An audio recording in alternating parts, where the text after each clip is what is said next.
What do you have any terrible hunting partners that you think about that you? I mean, you obviously don't got to say by name, but are there any ones that ring a bell the opposite way? Pat? No, I took a lifelong friend from high school, junior high and high school, Ski Shazinski.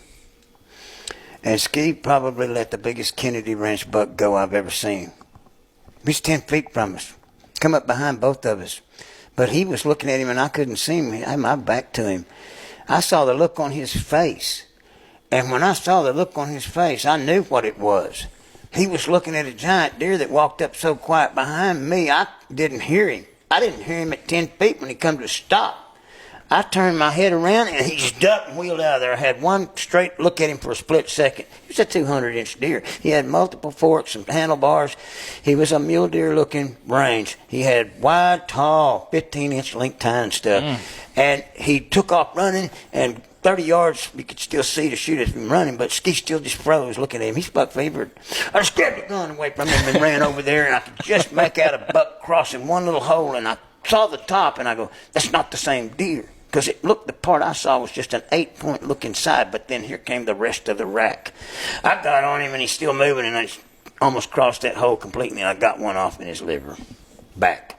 We never did find him. I wanted to kill Ski.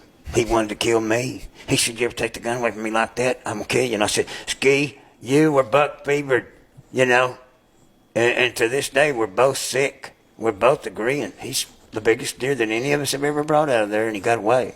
I put a bullet in him. He went somewhere and died. But I hit him just probably back at the tail of the liver. I mean, it was almost a gut shot. It was the tail of the ribs, about the last ribs where I hit him. I know where it was when it went off, when no blood had ought to follow. It's thick grapevine, live oak, grapevines everywhere, and thick underbrush. And I mean, we were plowing through it looking for any sign of blood, never a drop of blood. I know I hit him. I had it on part of the body when it went off. I had about a 40-yard shot, snapshot.